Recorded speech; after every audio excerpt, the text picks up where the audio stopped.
Son las 5 de la tarde con 34 minutos y a esta hora damos la bienvenida a nuestros invitados, Osvaldo Landázuri, analista económico, y Sebastián Espinosa, jurista y académico. Buenas tardes a nuestros dos invitados.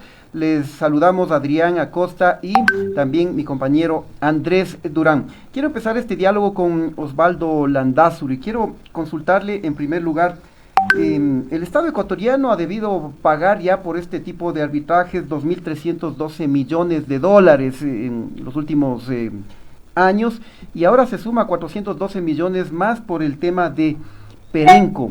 ¿Cómo entender esto? ¿Quiénes son los responsables? ¿Cuál es el panorama que usted le ve al respecto? Buenas tardes. Buenas tardes, gracias por la invitación. A ver, yo creo que hay que remontarse un poco en la historia. Oía su introducción y algunos de los temas ya fueron abordados en el resumen que hicieron ustedes, pero fundamentalmente lo que pasó, recordemos, en el año 2006, 2007, es que el petróleo subió de precio. Y cuando subió de precio, entonces varias voces decían que las petroleras estaban ganando más de la cuenta y entonces se debían renegociar esos contratos. No sé si ustedes recuerdan esa época, pero en realidad lo que sucedió ahí es que se plantearon nuevas reglas para los inversionistas. Entonces, una vez que las reglas cambian, indudablemente, al no haber hecho bien las cosas, lo que usted tiene es una exposición muy grande a contingencias. Y entonces, el segundo error, porque si usted le pregunta a un funcionario del régimen anterior, del régimen de Rafael Correa, probablemente le diga, bueno, igual el negocio resultaba favorable para el Ecuador, porque al hacer los cambios en los contratos, el primero, recordemos, con la famosa Ley 42 de Alfredo Palacio, que lo que buscaba era que el 50% de los ingresos de las petroleras sean retribuidos al Estado ecuatoriano, y 18 meses más tarde, con el decreto 662, Rafael Correa, ya presidente de la República, dice que no es del 50, sino el 99%, lo cual era obviamente absurdo, y ese decreto buscaba hacer que las petroleras se acerquen a renegociar sus contratos. Entonces, pues algunos se renegociaron y otros no. Entonces quedaron 4 pendientes de litigio, que ustedes lo resumieron bien. Es Repsol el primero que se arregló negociando directamente con la petrolera. Quedaron 3 pendientes, uno de los cuales es el último de Perenco, la francesa, la petrolera francesa, que ha sido favorable y en resumen tiene que pagar. Entonces la gran pregunta ahora es, estimados amigos, si hacemos historia, deberíamos de entender cuál fue el cálculo para analizar que esta decisión era la correcta. Es decir, no importa que luego nos toque pagar miles de millones, vamos a ganar muchos millones por hacer estos cambios. Y eso no se dio. Es decir, nunca se establecieron números claros ni tampoco planes de contingencia, es decir, fondos. Ustedes recuerdan que en esa época se hablaban irónicamente de los fonditos, es decir, plata que estaba improductiva, pero que ahora se ve que indudablemente todo lo que tiene que ver con la industria de seguros a nivel mundial tiene todo el sentido. Es decir, un país tiene que tener coberturas, tiene que ser serio a la hora de analizar las relaciones internacionales, sin que esto signifique venderse a las multinacionales, que por supuesto no son ninguna perita en dulce. Es decir, indudablemente buscan sacar el mayor provecho posible, pero países como Chile, Colombia no están metidos en estos líos, no al menos de esta envergadura. ¿Y eso es por qué? Porque realmente las reglas son claras y las condiciones establecidas para los inversionistas también. Si es que ahí usted tiene que renegociar, lo cual es probable que se dé porque el precio del petróleo es fluctuante, debe hacerlo, pero debe hacerlo bien. Es decir, no con tintes políticos solamente como para ganar votos de un momento, comprometiendo los ingresos hacia adelante. Hoy lo que nos toca es negociar con Perenco para tratar de hacer que este pago de 378 millones, es decir, casi 400 millones, lo podamos hacer en partes, en cuotas. Y eso es lo que ahora el gobierno probablemente esté haciendo, viendo cómo se cancelan estos valores. Perfecto, quiero agradecer a Osvaldo Landázuri, él es analista económico, y quiero dar paso a Sebastián Espinosa, él es PhD en temas de derecho y conoce de la materia. Yo coincidiría con Osvaldo siempre y cuando no tomásemos en cuenta lo que significó algo que se ha calificado como los tratados bilaterales de inversión o un instrumento jurídico para someter a los estados-nación. Me voy más atrás de lo que citó Osvaldo. Él mencionó a Rafael Correa. Yo menciono a Sixto Durán Ballén y menciono el acuerdo suscrito el 9 de julio de 1994.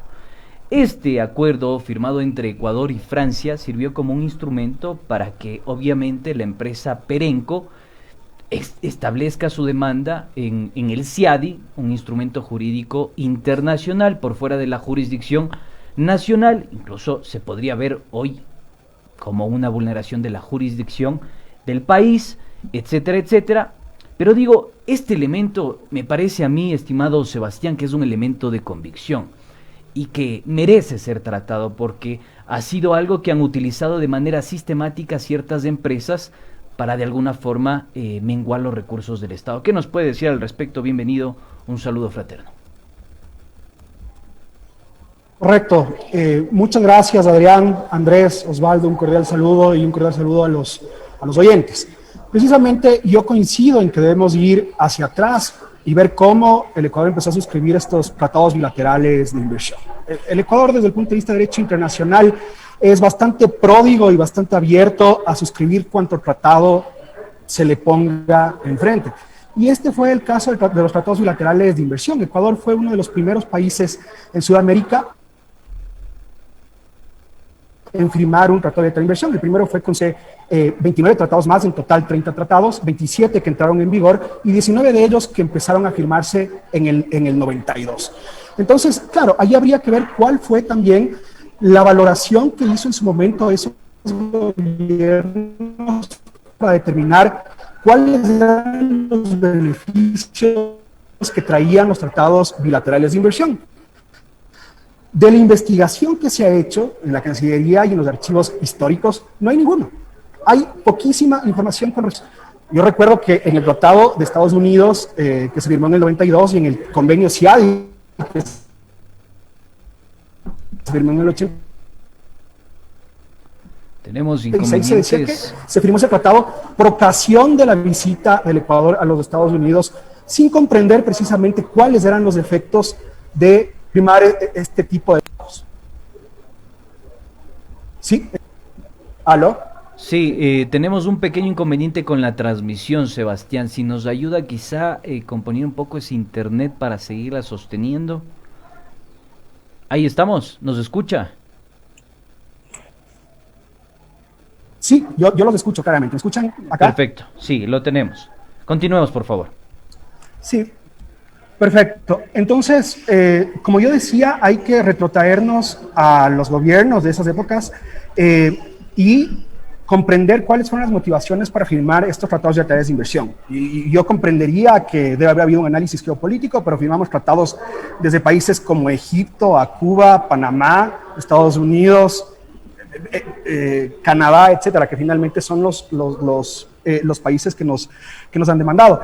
Pero hay muy poca evidencia de cuáles fueron las razones por las cuales nosotros firmamos eso. Como yo decía, en 1986 en el CIADI se establecía que la firma fue por ocasión de la visita del presidente Cordero en esa época a Washington.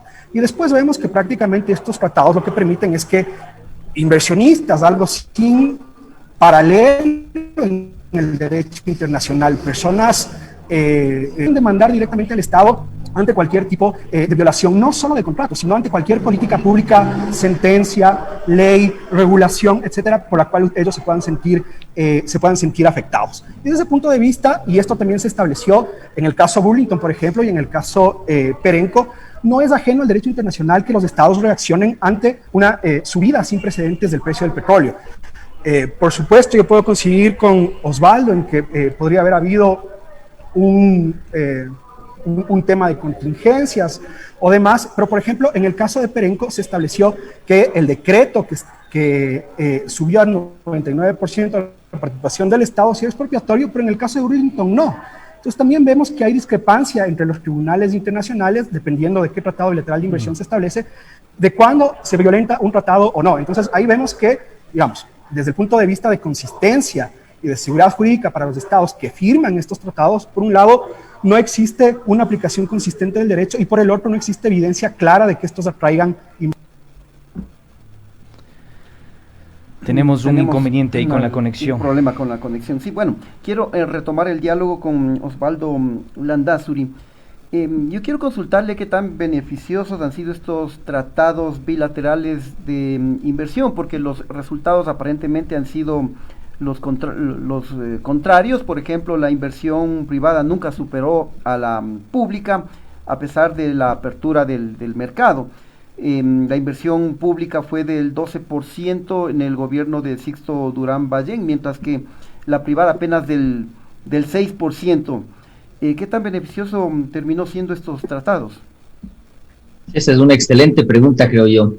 A ver, habría que ser muy rigurosos con las finanzas y como yo les decía hace unos minutos, tendríamos que calcular cuál fue el beneficio del país respecto a los ingresos extraordinarios que tuvimos por el precio del petróleo versus todo lo que hemos tenido que pagar por contingencias.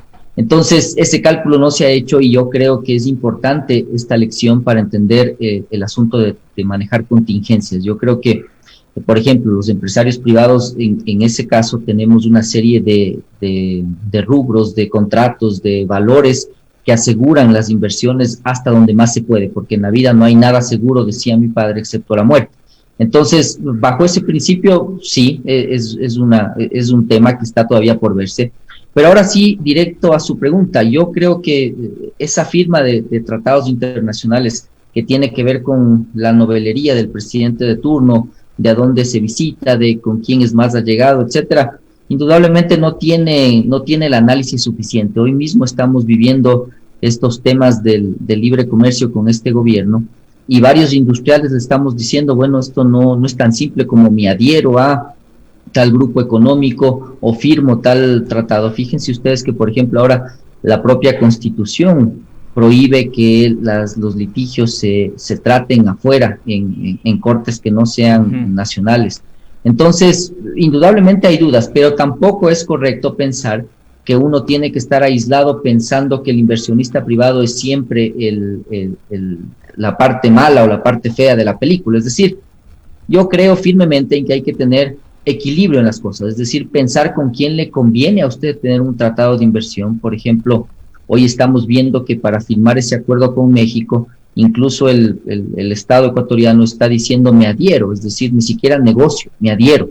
Y claro, ahora es un gran problema, sabemos nosotros que México está observando justamente esto, es decir, que no existe la contingencia de ver temas de litigios fuera de cortes que no sean ecuatorianas. Entonces, si a eso usted le añade que México, por ejemplo, no quiere ni camarón ni banano ecuatoriano y que todos sus acuerdos comerciales con Centroamérica no han incluido la fruta, por ejemplo, el banano, entonces ahí cae claramente en este ejemplo de que firmar por firmar acuerdos y tratados tampoco tiene sentido. Entonces, ¿yo qué haría? Yo lo que haría es plantear primero un mapa estratégico, es decir, entender con qué parte del mundo usted tiene más complementariedad que con otra. Por ejemplo, nos guste o no, Estados Unidos es un socio muy importante para el Ecuador, aunque tiene muchos problemas desde el punto de vista político para firmar un acuerdo, pues lamentablemente, digo yo, en muchos de los campos nos toca sentarnos a negociar. El caso de México me parece que no, y así seguir, es decir, Europa, todos creíamos que era un buen acuerdo.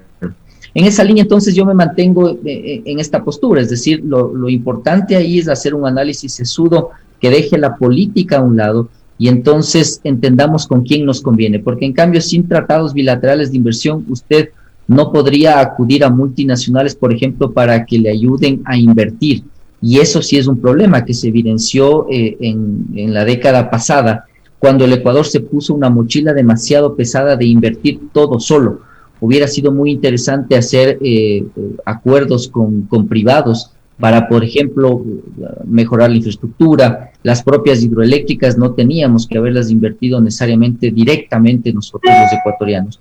Y entonces todas esas preguntas caben en este gran tema de los tratados bilaterales. Entonces yo resumo diciendo que primero, tener un mapa estratégico que nos permita entender con quién somos complementarios. Hoy, por ejemplo, vemos el caso de Brasil como otro ejemplo emblemático. Ustedes recuerdan que firmamos un acuerdo comercial con Brasil.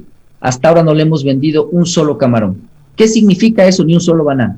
¿Qué significa eso? Claro, Brasil no cae en el grupo de países que realmente le convienen para tener acuerdos comerciales. Y el problema en el que estamos metidos ahora es que los dogmas mandan mucho en las decisiones económicas y financieras del país. Y entonces el lado dogmático de la derecha ecuatoriana piensa que los acuerdos comerciales son realmente el fin. Es decir, yo firmo el acuerdo comercial con el que sea, China, Corea, no me importa que tengan subsidios, no me importa que en resumen no me agreguen mayor cosa, los firmo porque los firmo. Y de esa manera yo lo que logro es evitar que el péndulo político se mueva de un lado al otro. ¿Cuál es el ejemplo de lo que significa esto? Colombia. Colombia es un gran ejemplo. Hoy ustedes tienen una sociedad que está convulsionada. Y si es que hay personas que creen que Colombia está convulsionada porque Maduro le está haciendo que se convulsione, es un error. Eso es un error porque la gente está insatisfecha con un montón de cosas. Y entre otras cosas les cuento que están insatisfechos porque han recibido mucha producción extranjera que viene subsidiada y que ha mermado en gran medida la industria colombiana. Entonces, ahí ustedes tienen los ejemplos. El otro es Chile. Ese país en el que yo me formé durante varios años, realmente hoy está pagando la deuda de un Estado que mostraba muy buenas cifras de finanzas, pero era obvio, porque no participaba ni en salud, ni en educación, ni en seguridad social, y entonces todo acumulaba en reservas. Ahí tienen ustedes los extremos. En esa línea, entonces, yo creo que, insisto, el equilibrio es lo mejor, entender con quién le conviene hacer acuerdos, bajo qué condiciones los tiene que hacer, y tener los mecanismos adecuados como fusibles que salten el momento en que usted tenga que hacer ajustes. Es decir, por ejemplo, si nosotros estamos dolarizados y tenemos un tratado bilateral de inversión, la dolarización debe incluirse en ese tratado. Es decir, si hay una devaluación muy grande, por ejemplo, o si es que usted tiene condiciones financieras distintas, es decir, hay una serie de mecanismos, pero otra vez, el equilibrio es lo racional y entender con quién y con quién no conviene firmar todos estos temas. Bien, sugestiva la propuesta de Osvaldo Landázuri, analista económico. Me parece que el equilibrio es la vía por la que debería transitar el país, pero sigue preocupando estas posturas dogmáticas. Remitirme a lo que sucedió en el seno legislativo. Y en ese momento, en ese preciso momento, en el año 2018, el 28 de junio, para ser específicos, del año 2018, en la Asamblea Nacional, se impulsa un proyecto de resolución para solicitar a la Corte la constitucionalidad sobre la interpretación del primer inciso del artículo 422 de la Constitución. Si usted, amable oyente, se pregunta qué decía ese artículo, dice: no se podrá celebrar tratados o instrumentos internacionales en los que el Estado ecuatoriano ceda jurisdicción. Clarísimo, creo yo.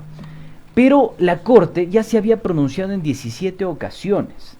Eso es lo que resulta paradójico, y también resulta paradójico que existieron algunos actores privados asociados a cámaras, como por ejemplo la Cámara de Comercio de Guayaquil, que hizo una especie de lobby para presionar a que se firme este tipo de acuerdo, o este tipo de resolución alrededor del artículo 422 que exigía a la Corte su reinterpretación. Entonces yo me pregunto, estimado Sebastián, no sé si nos copia y está todavía ahí. ¿Sí? Sí. Aquí estoy. Espero que esté mejor la conexión. Está mucho mejor, perfecto. Entonces le decía, me remito a ese momento. Ahí sucedieron algunas cosas importantes, actores que hicieron lobby, asambleístas que estuvieron de cara a las consignas del Ejecutivo, y no se tomó en cuenta nada de lo que dijo Osvaldo, que me parece muy sugestivo. Un equilibrio de ambas partes en las que ambas partes sean beneficiadas, y no que suceda como el caso Novis en Colombia, por ejemplo, con el tema de los fármacos para combatir el cáncer. ¿Qué nos puede decir al respecto de esto, si es tan amable? Sí, bueno, totalmente de acuerdo con la visión de Osvaldo desde el sentido de tener socios estratégicos y llegar a un equilibrio, pero aquí también hay que separar el tema comercial del aspecto de inversiones. No todos los acuerdos comerciales contienen aspectos de protección de inversiones dentro del cual los inversionistas o personas jurídicas, privadas o individuos pueden llevar directamente al Estado a una instancia internacional para determinar su responsabilidad internacional. Y yo le digo, no hace falta que exista ni siquiera una relación entre el Estado y el inversionista para que el inversionista pueda poner bajo escrutinio determinadas políticas públicas. Por ejemplo, pasó con Australia y Philip Morris cuando Philip Morris tomó la medida de establecer un empaquetamiento sin marcas y sin colores al tabaco, por ejemplo. Ha pasado en Alemania. Cuando Alemania estableció medidas medioambientales para cerrar plantas nucleares, igualmente se disputaron este tipo de medidas. Entonces, no hay ninguna medida que esté exenta del escrutinio de estos tratados. Y eso hay que separarlo del aspecto comercial. Respecto al artículo 422 y el pedido de interpretación, es verdad, la Corte Constitucional, cuando determinó que las cláusulas, específicamente las de arbitraje, inversionista-Estado, eran contrarias a la Constitución, y interpretó 17 veces este tipo de tratados. Estos tratados, digamos, tienen cláusulas de estándares, ¿no es cierto? Trato justo y equitativo, que es bastante amplio, expropiación, denegación de justicia, etcétera. Entonces, digamos, son distintos que los tratados comerciales. Desde ese punto de vista, la interpretación del artículo 422 o sea, estimado Sebastián, perdón que le interrumpa, no se trata de cerrarse a las condiciones del intercambio comercial o al mercado global, sino establecer, digamos, a ver, un poco de soberanía. Si pasa o sucede algún tema polémico entre ambas partes, solucionamos en la jurisdicción nacional. Un poquito se trata de eso, considero yo, ¿o no? Es verdad, pero tampoco el Estado ecuatoriano se ha cerrado al arbitraje internacional. De acuerdo. El Estado ecuatoriano, vía contractual, a través del cual determina cuáles incumplimientos están sometidos a jurisdicción de disputas, se somete todo el tiempo a arbitraje internacional, y esto es autorizado por el Procurador General del Estado, las cláusulas para arbitraje internacional y para someterse a jurisdicción extranjera. Entonces, el Ecuador provee arbitraje internacional, el Ecuador provee a través de contratos de inversión y distintos contratos que pueden ser de concesión, etcétera, arbitraje internacional. El Ecuador no se ha cerrado frente a eso. El Ecuador lo que ha cerrado es que a través de un tratado internacional se pueda establecer la responsabilidad internacional del Estado frente a cualquier tipo de política o medida que éste tome, porque el Estado no tiene ningún tipo de control sobre las medidas que éste toma, ¿no? Entonces, bueno, esa ha sido... Como ha sucedido históricamente. ¿Perdón? Como ha sucedido históricamente en los otros procesos jurídicos. Correcto. Y respecto al proceso de interpretación del artículo 422, bueno, me parece que más allá de los aspectos técnicos, específicos y nominativos, me parece que son excesivamente literales los pedidos de interpretación del 422 para romper el candado de que se puedan firmar tratados bilaterales de inversión. La Corte tiene una gran labor y una responsabilidad, y tiene que tomar en cuenta no solo, me parece, lo que ya dijo la anterior Corte Constitucional, sino también la historia frente a la cual se ha sometido el Ecuador. Digamos, en el caso de Oxy, yo creo que cualquier ciudadano, cuando va a otro país, sabe que tiene que someterse a las leyes nacionales. En el caso de Oxy se dijo que, si bien es cierto que estaba en la ley, que dichos incumplimientos estaban sujetos a caducidad, la ley era demasiado estricta y que por ende violaba el derecho internacional. Entonces, esto ya lo saben los inversionistas de antemano. Entonces, ahí nos tenemos que hacer una consulta como país si queremos que en la cúspide de los derechos, porque no todos los derechos son absolutos, estén los derechos de los inversionistas. Nosotros sabemos que hay que cometer inversiones para el desarrollo sostenible y demás, pero el Estado tiene que tener una política consistente, no solo a través del tema de tratados, de firma de acuerdos, sino una política interna que mejore la seguridad jurídica, que mejore la administración de justicia, que mejore la predictibilidad de la función pública. Entonces, eso no puede tomarse de medidas aisladas. No se le puede poner al Estado, si se lo desmantela y se lo debilita, frente a este escrutinio en cortes internacionales frente a cualquier tipo de medida. Muy bien, Sebastián, perdón por interrumpirle, lamentablemente se nos ha terminado el tiempo, se nos quedan muchas preguntas, pero bueno, queremos agradecer a nuestros invitados Osvaldo y Sebastián por habernos acompañado en el análisis de debate de este tema muy preocupante para el país, como es el caso de Perenco. Muchas gracias y hasta una próxima oportunidad. Muy amables. Gracias. Gracias.